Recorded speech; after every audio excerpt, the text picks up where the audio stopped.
Good evening. I'd like to call this meeting to order. We have a roll call, please. Justin Rock. Here. Corinne Dudo. Here. David Glabe. Here. Ricky Joe Hickey. Here. Mullet King is absent and excused. Marianne Meisner. Here. Denise Wheeler is absent excused. Josh Bachman is absent excused. Elena Carollo. Here. Roxy Ogilvie. Here. Rod Sands. Here. And Matt Scarfo is absent excused. Perfect. Thank you. This is a special session, has been scheduled for the sole purpose of considering funding approval of applications submitted under the call for project. At this time, there will be no public comments entertained this evening. This is a joint special session between the Urban Renewal Agency and the Urban Renewal Advisory Commission for the sole purpose of considering funding applications for calls of project. And with that, we'll turn it over to Timothy. Okay. Thank you. Appreciate you all giving up Monday before the holiday weekend. Just quickly, we'll run through the agenda tonight. So again, as Mayor said, there's no public comment tonight. You're going to be considering this year's call for projects applications. I anticipate this will be a short meeting this evening, as we only have 3 applications for this year.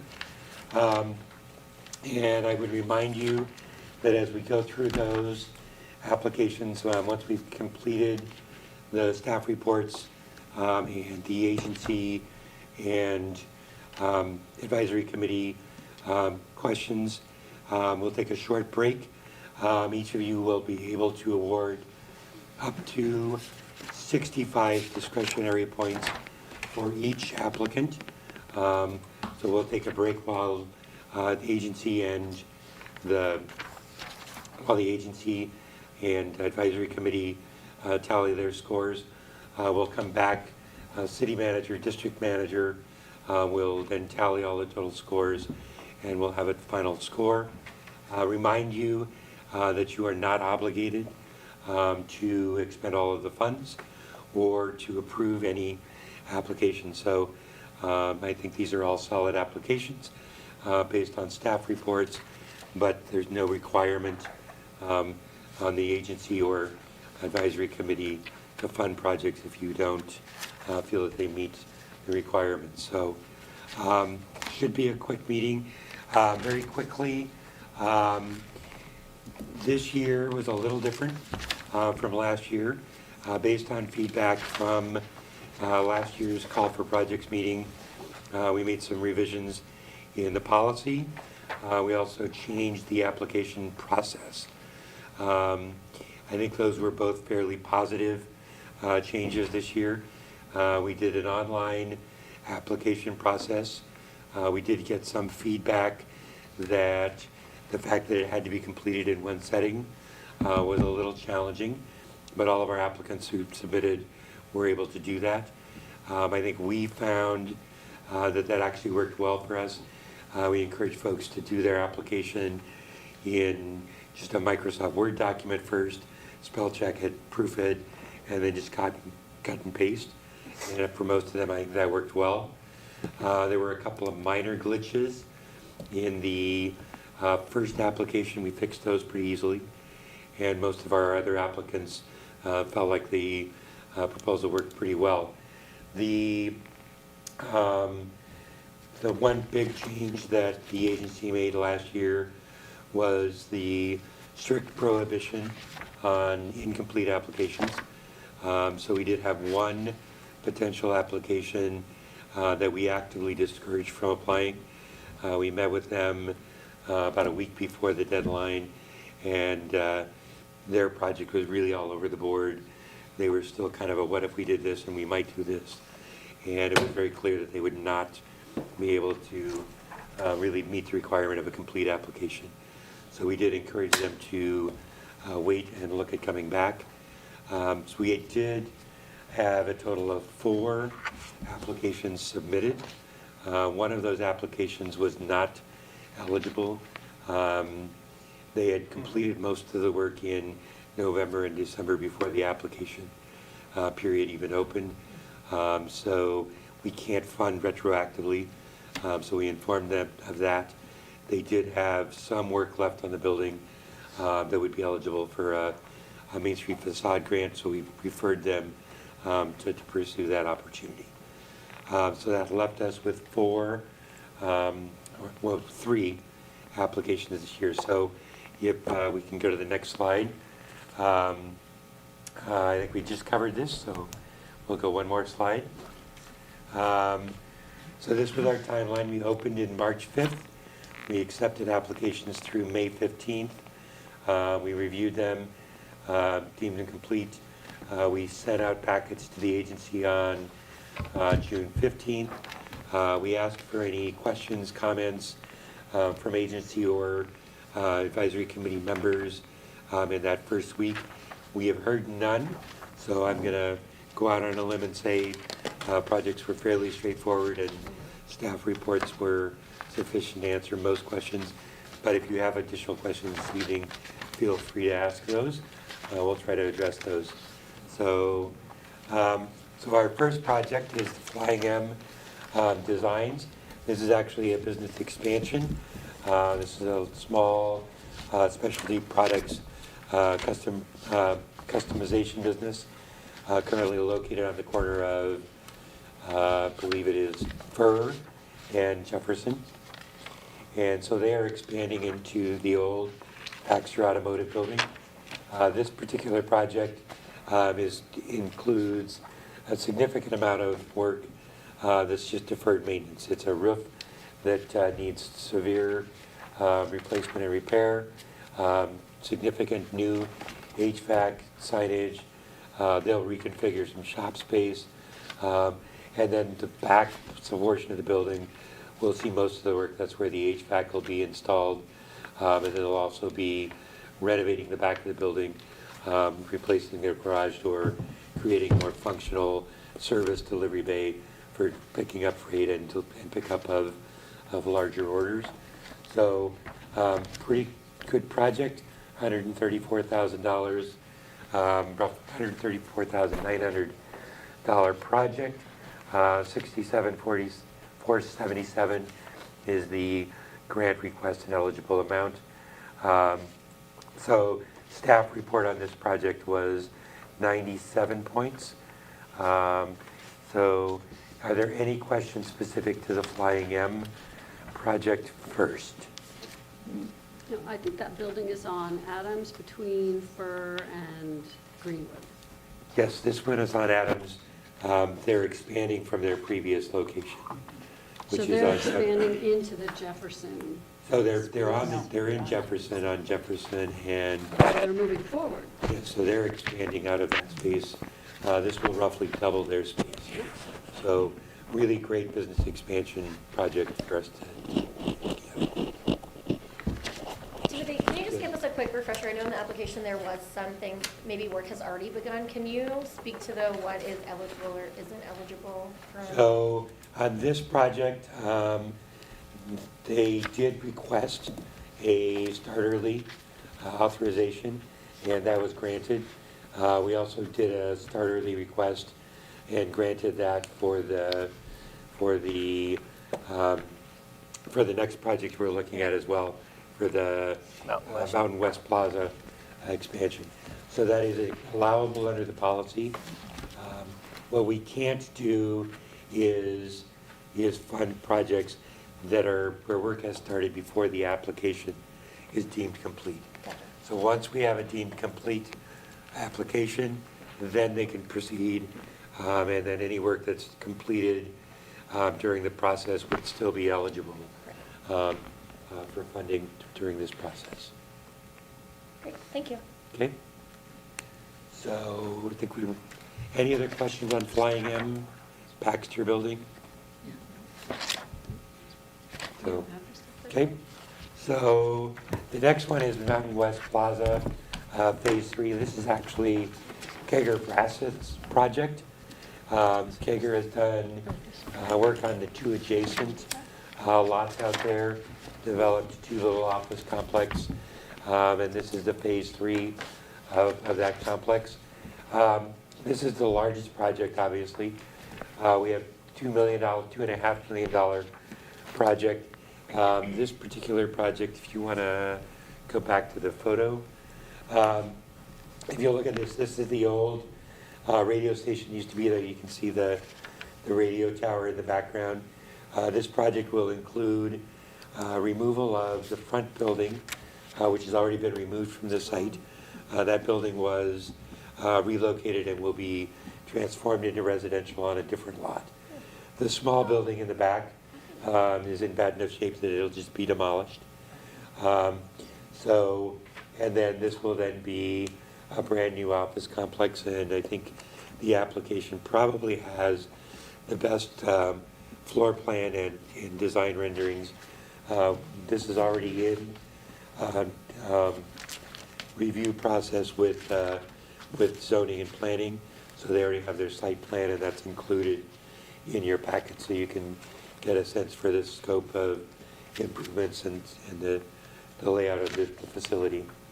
So the project here was our highest scoring. This one scored 100 points.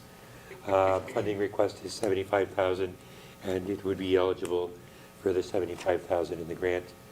So are there any questions on this project? I have some questions. Okay.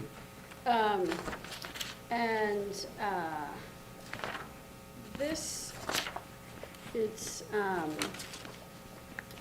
under the Cushman and Wakefield section, and it has restricted use. And it lists all these things that it can't. I'm looking for the Cushman Wakefield. So this is, It's 12, restricted use is part 13. Sorry, these aren't numbered, the pages aren't numbered, but it's, yeah, so this is really Right just a after their letter of application. intent between the tenant, potential tenant, and the landowner. So one so of the this is changes the that, landowner's restrictions, So, or? you know, I think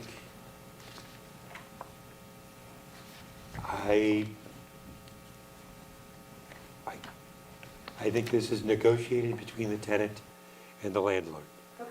I just So- thought this looked like city code, and I'm like, well, why couldn't they have a dance studio or a karate studio there? No. Or, I don't think this is not the city's. No. I thought that too, though, when I read it. No, Yeah. this is, Yeah. And I it thought, just no, that's not seemed- it. strange, okay. no, if you read the first sentence, this is between the two parties that serve as an outline of general terms and conditions under which the parties would enter in.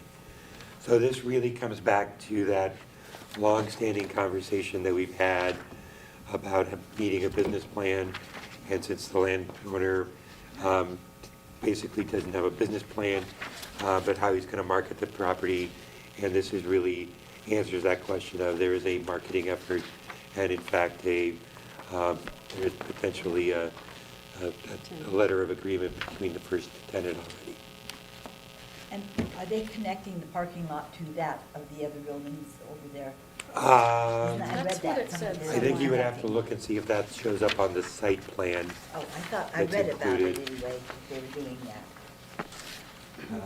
I think it said it was going to, hmm? It looks like a Yeah, I do sidewalk, not perhaps. see a connection Yeah. to the adjacent parking lot, so this would all have a separate parking entry. Okay. At least that's my interpretation of the site plan. So I went out and looked at the property just to look at it, and I thought, I bet they're gonna connect the two somehow, so that they're kind of a larger parking lot that they would be able to use. I didn't know that that Kreger owned that other lot, that No. other businesses there. Yeah, they're connected now in the front. I'm not sure that I see that specifically on the Oh, site plan, okay. but it would make sense. Okay. Because they have those fences up, and so it was hard to tell if they were really planning on taking down, or if that's the division. And then I was wondering about that little building, but you already covered that they were taking it down. Yep, correct. And okay, so the radio station is gone then. Yep. So that one's already out of there. Okay. Um, But then I thought they were gonna do something with it because it was painted, it was just recently repainted. And maybe, because it was kind of dingy before, and then they repainted it. They've been the but- they previous moved owner. it. Yeah, so, Where'd they move the house to? The project owner has a different lot that's zoned for residential. And so that building will just be converted to residential on another lot. I don't have the address for that. That would have been fun to watch. So, okay. Are there other, yes, Elena? I was just curious, and I know you gave a description, but looking at the return on investment, so for the scoring in particular, it's only based on bids, but I was just curious about like the overall, like what would be the anticipated return on investment if there were actual bids? I mean, I would imagine it would be significant. Well, I mean, this would have maximized that score. Okay, So to Elena's question, there is the one discrepancy on this one. We asked specifically in the ranking, there is a ranking score for private investment versus public dollars. In that particular score, the private investment in this project obviously was significant, and they maxed out at the 30 points.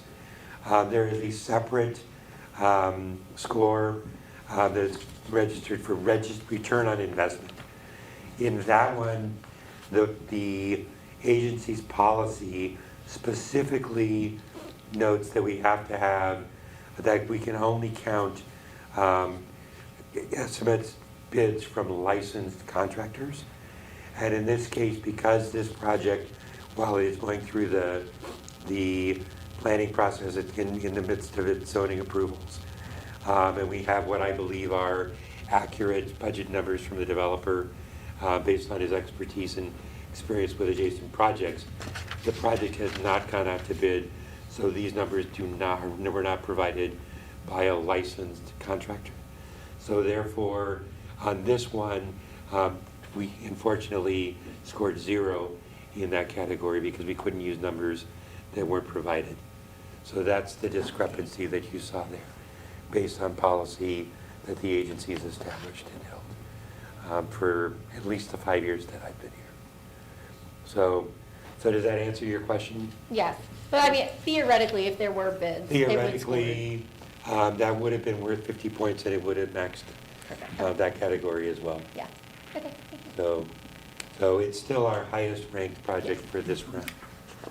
So I'm are all about the there, ROI, Timothy, so. are there other questions? Or shall we move on to the last project? Okay, so we'll move over to Northwest Furniture. Again, this is a pretty straightforward one. This is on Fur and Jefferson. And this is really just repaint and stucco repair. It's a pretty significant project, $35,000. It's got a very long frontage on Jefferson. Fair amount of stucco repair, a lot of paint space to cover, and then they'll also be repairing, removing and replacing the sign that's on the Fur side of the building that's in the original photograph. Not a lot more to cover on this project. It really is stucco repair, paint, and remove and replace the sign. The sign, they'll actually take off that frame, rebuild the frame, and then they'll insert a new sign into the existing frame and remount. So the sign will basically look the same, except it'll be new and repaired, and the stucco and paint will be new. So pretty straightforward. Again, significant project just because of the size of the building, and I think certainly we're excited to see that project, just because I think it will make a big difference on the Jefferson Street frontage especially, where there's been some graffiti and some deferred maintenance and damage on the stucco. So, any other questions on this project?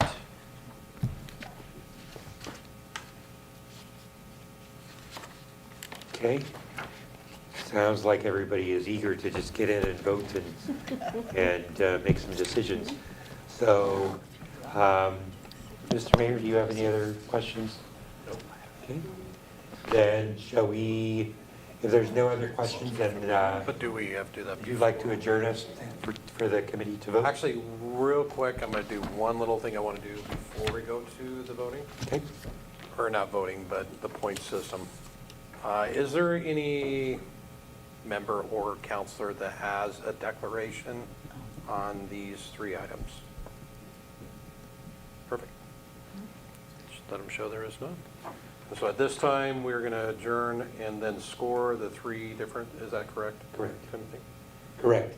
And again, you can award up to 65 discretionary points for each application. And if you'll just, I can come around and pick those up when you're ready. And then we'll give those over to the district manager. He'll provide a tally for us, and then we can come back when everybody's voted. And then you can decide on funding. What do you think? 5 minutes, 10 minutes? I think 5. 5 minutes. Everybody take a 5-minute break. We'll come back at 6:30 and get back into it.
Have all the scores in and tallied, Awesome. and we will turn it back to Timothy.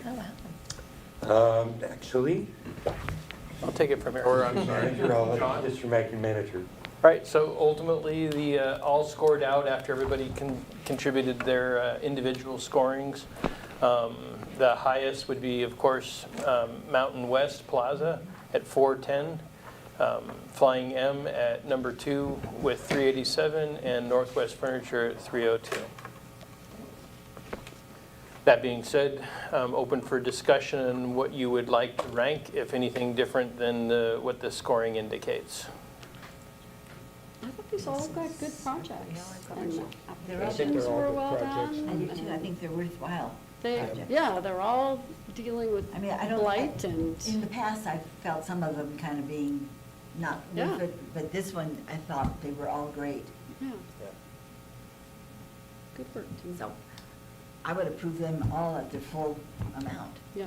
At the amounts requested. Yeah, Seems requested. reasonable to me. Yeah. me Are you too. making a motion? Oh, you want me to use it from in here? That would be great. I don't have to? No, it'd be good. Okay. I move approval of funding for the call for projects in the amounts as discussed. Or you want individual ones? What do you guys want? I think the amount discussed is Okay. perfect. Or wait, they're good. They're good. Is that good? Period. Second? We have motion and a second. All in favor? Aye. Does anybody oppose? I abstain. Perfect. And with that, any more, John, that we have, or? That is it.